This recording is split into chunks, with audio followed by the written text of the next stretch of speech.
Vikramshila IAS coaching institute 14 बीघा ऋषिकेश। भारत का भूगोल कर रहे थे हम लोग। भारत के भूगोल में अपोहा तंत्र और प्रतिरूप यानी ड्रेनेज सिस्टम और पैटर्न कर रहे थे। अब जो हमारा टॉपिक है वो है ड्रेनेज पैटर्न यानी अपोहा प्रतिरूप। ठीक है, मेंस पॉइंट ऑफ व्यू से वेरी वेरी वेरी इंपॉर्टेंट। लगभग 16 नंबर देता है, 16 नंबर का क्वेश्चन देता है। और प्री पॉइंट ऑफ व्यू से कोई एक क्वेश्चन पूछ लेगा वो बीच में। मैं सबसे पहले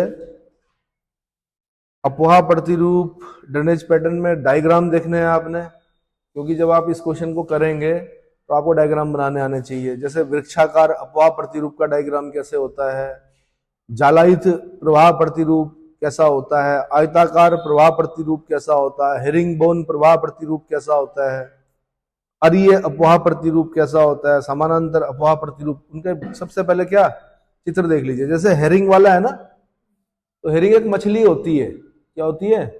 अब उसको खाओगे तो उसके अंदर से ऐसे कांटे निकलते हैं। कैसे? जैसे प्रतिरूप दिखाई दे रहा है आपको। बल्कि अटलांटिक ओशन को हेरिंग पॉन्ड कहा जाता है। इसको क्योंकि हेरिंग मछली जो है अटलांटिक ओशन में मिलती है, तो हेरिंग पॉन्ड अटलांटिक ओशन। उसका जो अस्थि पंजर है उस टाइप में अगर नदी का क्या बन रहा है,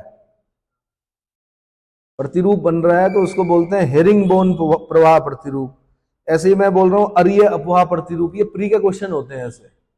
अरीय प्रवाह प्रतिरूप तो ये कहां मिलेगा आपको, तो इसमें एग्जाम्पल याद करना है आपने। जैसे सोन, महानदी और नर्मदा, ये रांची के पठार से निकलती है ना ये नदियां, तो ये किस प्रकार का प्रतिरूप बनाती हैं? अरीय प्रवाह अपोहा प्रतिरूप यानी रेडियल ड्रेनेज पैटर्न। साथ में श्रीलंका में ही बताया था मैंने, एडम्स पीक जो है उससे भी आपका जो प्रवाह प्रतिरूप बनता है वो कैसा बनता है? अरीय अपोहा प्रतिरूप बनता है ना। वर्ल्ड के कंटेस्ट में देखें अगर, तो श्रीलंका, वहां पर भी क्या अरीय अपोहा प्रतिरूप दिखाई देता है। तो हमने क्या क्या पढ़ना है भाई?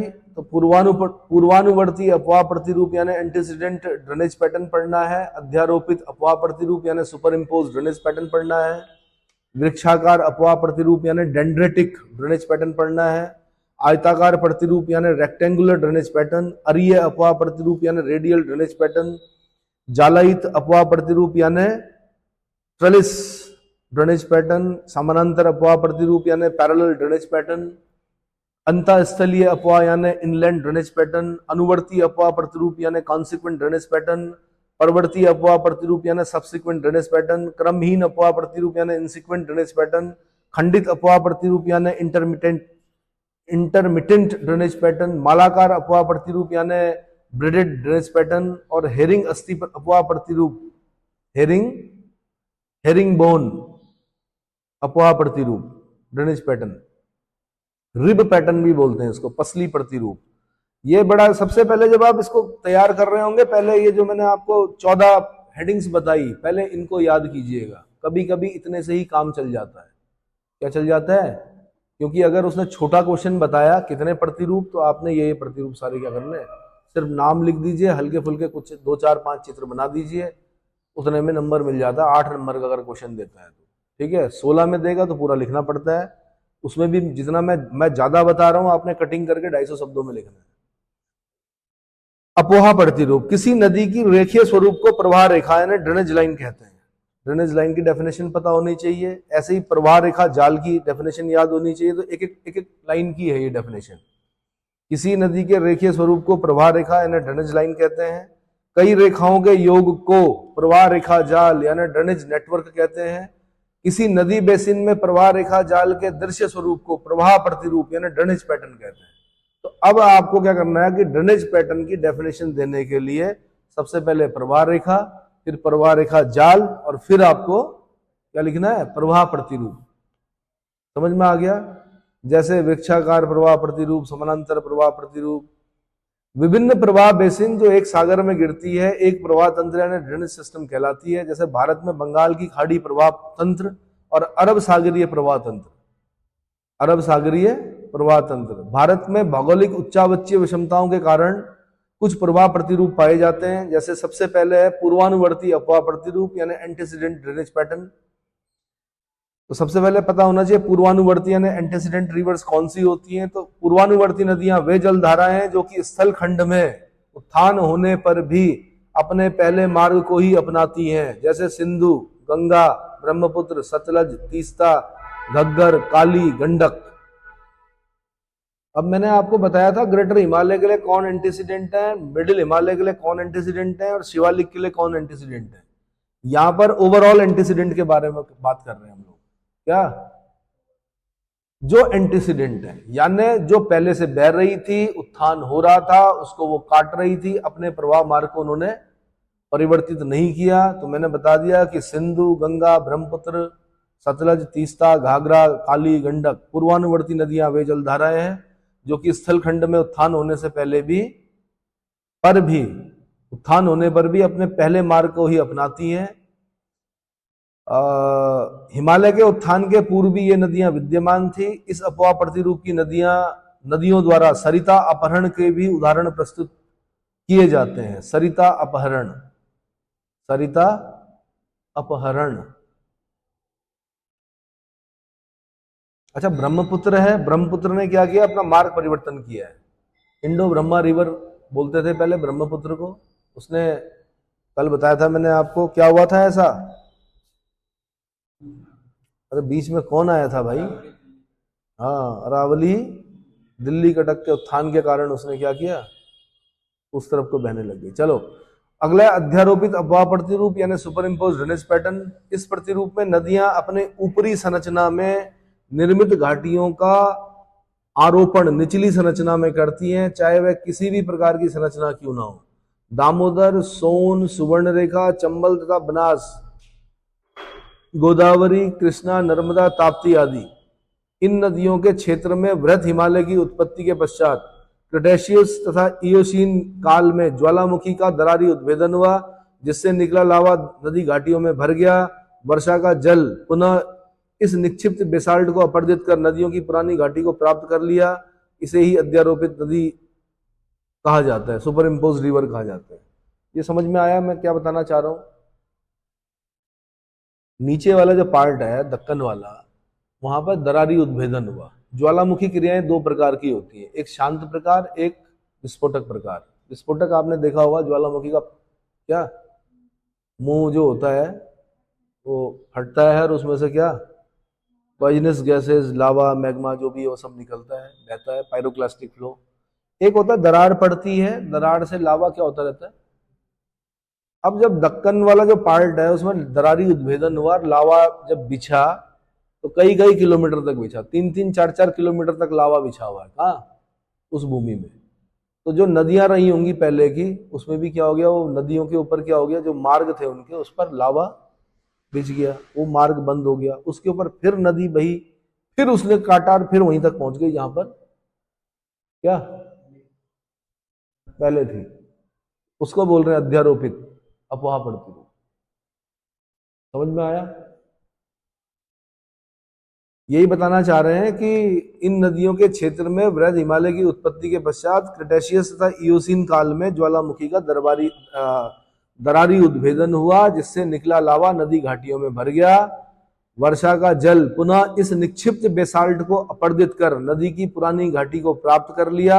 इसलिए इन्हें अध्यारोपित नदी कहा जाता है। ये समझ में आ गया? अब है वृक्षाकार अफवाह प्रतिरूप, dendritic drainage pattern.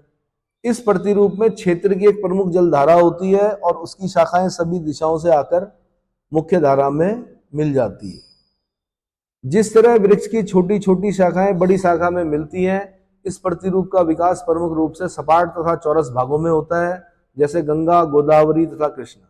Ganga, Godavari तथा, यार गंगा नदी आ रही है, जैसे भागीरथी आ रही है, तो उसमें कितनी सारी नदियां तो उत्तराखंड में मिल जा रही हैं, कुछ दाहिने से कुछ बाएं से, छोटी बड़ी, घाट गधेरे, ऐसे पूरा आप अगर कहां तक बंगाल की खाड़ी तक जाएंगे तो हजारों नदियां मिलती हैं, छोटी बड़ी नदी। इसमें गंगा में अब आपको नहीं आता होगा ना समझ में। अब जैसे चंद्रभागा है तो सूखी भी आजकल, थोड़ा बहुत पानी है उसमें, वो पानी भी कहाँ जा रहा है? गंगा में। सौंग है आगे जाके, कहाँ जा रहा है वो पानी? गंगा में जा रहा है। और कौन कौन सी यहाँ के अरे यमुना तो बड़ी हो गई यार, छोटी छोटी नदियां बोल रहे हैं। तो जब आप ऊपर से सैटेलाइट पर बैठे होंगे तब वृक्षाकार अफवाह प्रतिरूप देखेंगे गंगा का। कैसा? वृक्षाकार। गोदावरी का, कृष्णा का वृक्षाकार अफवाह प्रतिरूप है। अगला है आयताकार प्रतिरूप यानी रेक्टेंगुलर ड्रेनेज पैटर्न। इस प्रतिरूप का विकास प्रायः वहां होता है जहां पर चट्टानों के जोड़ तथा संधियां आयत के रूप में होती है। आयताकार संधियों के चारों तरफ जल धाराओं का विकास होता है तथा नदियां समकोण पर मिलती हैं, जैसे कोसी तथा विंध्यन नदियां, जैसे कोसी और विंध्यन नदियां। पलामू जिले का प्रवाह प्रणाली भी इसी प्रकार की है। अब ये आपने एग्जाम्पल याद करने हैं आपने कि आयताकार प्रतिरूप कहां मिलेगा, पलामू जिले में मिलेगा। कोसी किस प्रकार का प्रतिरूप फॉलो करती है, आंसर आयताकार प्रतिरूप। किस प्रकार का, आयताकार प्रतिरूप। कहां पर होता है, जहां पर चट्टानों के जोड़ तथा संधियां आयत के रूप में होती है। एक डायग्राम बना दीजिए, अपने आप आपकी समझ में आ जाएगा। अगला अरीय प्रवाह प्रतिरूप, इसे अपकेंद्रीय अपवाह प्रतिरूप यानी सेंट्रीफ्यूगल ड्रेनेज पैटर्न भी कहा जाता है। इस प्रणाली में नदियां एक स्थान से निकलकर चारों तरफ प्रसारित होती हैं, जैसे सोन, महानदी, नर्मदा या रांची पठार से निकलने वाली नदियां। रांची पठार से। ऐसे एक होता है जालयित अपवाह प्रतिरूप यानी ट्रेलिस ड्रेनेज पैटर्न। इस प्रतिरूप का विकास संरचना में ढाल के अनुरूप विकसित प्रधान अनुवर्ती सरिता तथा उसकी सहायक सरिताओं के प्रवाह जाल द्वारा होता है, जैसे सिंहभूम क्षेत्र की नदियां। अब क्वेश्चन क्या बनाएगा, वो बोलेगा सिंहभूम क्षेत्र की नदियां किस प्रकार का अपवाह प्रतिरूप बनाती हैं। आपने बोलना जालायित, जाली होती है, जाली, जालीनुमा, जालायित अपवाह प्रतिरूप यानी ट्रेलिस ड्रेनेज पैटर्न। अगला समानांतर अपवाह प्रतिरूप यानी पैरेलल ड्रेनेज पैटर्न। इस प्रतिरूप के अंतर्गत अनेक नदियां एक दूसरे के समानांतर प्रवाहित होती हुई प्रादेशिक ढाल का अनुसरण करती है। इस तरह के प्रतिरूप समान ढलवा सागर तटीय मैदान या क्वेस्टा मैदान पर अधिक होते हैं। पश्चिम तटीय मैदान में इस तरह का अपवाह प्रतिरूप विकसित हुआ है। फिर क्वेश्चन पूछेगा वो, पश्चिम तटीय मैदान में किस प्रकार का अपवाह प्रतिरूप विकसित हुआ है। आपने बोलना समानांतर अपवाह प्रतिरूप, पैरेलल ड्रेनेज पैटर्न। वेस्टर्न घाट के वेस्ट में जब आप जाओगे ना, सारी नदियां जब मानसून टकराता है, हजारों नदियां, छोटी बड़ी नदियां क्या होती हैं, निकल रही हैं और सीधे कहां, अरब सागर में निकल रही हैं, समानांतर बह रही हैं सब। तो समानांतर अपवाह प्रतिरूप कहां पर दिखाई दिया, पश्चिमी तटीय मैदान में, यानी वेस्टर्न घाट के वेस्ट में, वेस्टर्न घाट के वेस्ट। अगला है अंतःस्थलीय अपवाह, इनलैंड ड्रेनेज पैटर्न। राजस्थान के मरुस्थलीय क्षेत्र में अरावली अपवाह पर्वतमाला से निकलकर विलीन हो जाने वाली नदियां अंतःस्थलीय अपवाह बनाती हैं। अंतःस्थलीय। ऐसी अनुवर्ती अपवाह प्रतिरूप यानी कॉन्सिक्वेंट ड्रेनेज पैटर्न। ये सरिताएं क्षेत्रीय धरातल के प्रारंभिक ढाल के अनुरूप प्रवाहित होती हैं। अनुवर्ती नदियां प्रादेशिक ढाल का अनुसरण करती हैं, जैसे पेरियार हो गई, शारावती और आदि अनेक तटीय नदियां। तो आपसे क्वेश्चन पूछेगा, पेरियार जो कि आपने केरला में पढ़ी, शारावती जो कि आपने कर्नाटक में पढ़ी, महात्मा गांधी जलप्रपात, गोरसप्पा जलप्रपात, ये किस प्रकार का अपवाह प्रतिरूप दिखा रही है, अनुवर्ती अपवाह प्रतिरूप दिखा रही है। ऐसे ही परवर्ती अपवाह प्रतिरूप, सब्सिक्वेंट ड्रेनेज पैटर्न। अनुवर्ती सरिताओं के बाद उत्पन्न तथा अपनतियों या कटकों यानी रिजेस, अपनति अभिनति तो पढ़ा है ना, हाँ, तो अपनतियों या कटकों यानी रिजेस के अक्षों का अनुसरण करने वाली नदियों को इस प्रतिरूप में रखा जाता है, जैसे चंबल, केन, सिंध, बेतवा और सोन। ये सारी नदियां किस में आती है, परवर्ती अपवाह प्रतिरूप में आती है। क्रमहीन अपवाह प्रतिरूप, इनसिक्वेंट ड्रेनेज पैटर्न। जब कोई नदी अपनी प्रमुख शाखा के विपरीत दिशा से आकर मिलती है, तब क्रमहीन या अक्रमवर्ती अपवाह प्रतिरूप का विकास हो जाता है। ब्रह्मपुत्र में मिलने वाली सहायक नदियां जैसे दिहांग, दिबांग, लोहित इसी प्रकार का अपवाह प्रतिरूप बनाती है। दिहांग, दिबांग और लोहित नदियां किस प्रकार का अपवाह प्रतिरूप बनाती हैं, आंसर क्रमहीन, उल्टा आती है। ब्रह्मपुत्र इधर को बह रही, वो उल्टा आके तब मिलती है अपनी प्रमुख शाखा के विपरीत दिशा में आकर। ठीक है। अगला है खंडित अपवाह प्रतिरूप यानी इंटरमिटेंट ड्रेनेज पैटर्न। उत्तर भारत के विशाल मैदानों में पहुंचने के पूर्व भावर क्षेत्र में विलीन हो जाने वाली नदियां खंडित या विलुप्त अपवाह का निर्माण करती है। खंडित या विलुप्त अपवाह का निर्माण करती है। अगला मालाकार अपवाह प्रतिरूप यानी ब्रेडेड ड्रेनेज पैटर्न। देश की अधिकांश नदियां समुद्र में मिलने से पूर्व अनेक शाखाओं में विभाजित होकर डेल्टा बनाती है। जिससे गुम्फित या मालाकार अपवाह का निर्माण होता है, जैसे गंगा तथा ब्रह्मपुत्र की निचली घाटी की में प्रवाहित नदियां।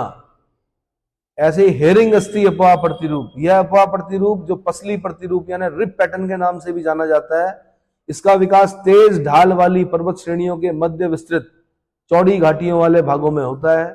झेलम नदी के ऊपर भागों में इस तरह के प्रतिरूप का विकास हुआ है। झेलम नदी के ऊपरी भाग में इस तरह के प्रतिरूप का विकास हुआ है। हिमालय में पश्चिम पूर्व दिशा में फैली घाटियों में इस अपवाह प्रतिरूप का आविर्भाव हुआ है, हेरिंग अस्थि अपवाह प्रतिरूप। अगर इसमें से मुझे अगर क्वेश्चन बनाने के लिए दिया जाता माना प्री के लिए, तो मैं आपसे ये पूछता कि सरिता अपहरण के उदाहरण किस प्रकार के प्रतिरूप में पाए जाते हैं? आंसर पूर्वानुवर्ती अपवाह प्रतिरूप। या मैं इस प्रकार के क्वेश्चन पूछता कि चंबल, केन, सिंध, बेतवा और सोन नदियां किस प्रकार का अपवाह प्रतिरूप बनाती हैं? आंसर परवर्ती अपवाह प्रतिरूप यानी सब्सिक्वेंट ड्रेनेज पैटर्न बनाती है। ठीक है। या फिर मैं आपसे क्वेश्चन पूछता, सोन, महानदी, नर्मदा, रांची पठार से निकलने वाली नदियां किस प्रकार का प्रवाह प्रतिरूप बनाती हैं? आंसर अरीय अपवाह प्रतिरूप बनाती है। ऐसा मैं पूछता, पलामू जिले में प्रवाह प्रणाली किस प्रकार की है? तो आयताकार प्रतिरूप है। किस प्रकार का है? तो आपने खास जो याद करना है, एक तो चित्र डायग्राम जो है, दूसरे उदाहरण याद करने हैं आप। ठीक है। तो ये लगभग मेंस के लिए 16 नंबर का, और प्री के लिए आपकी किस्मत अगर 1 नंबर यहां से मिल गया।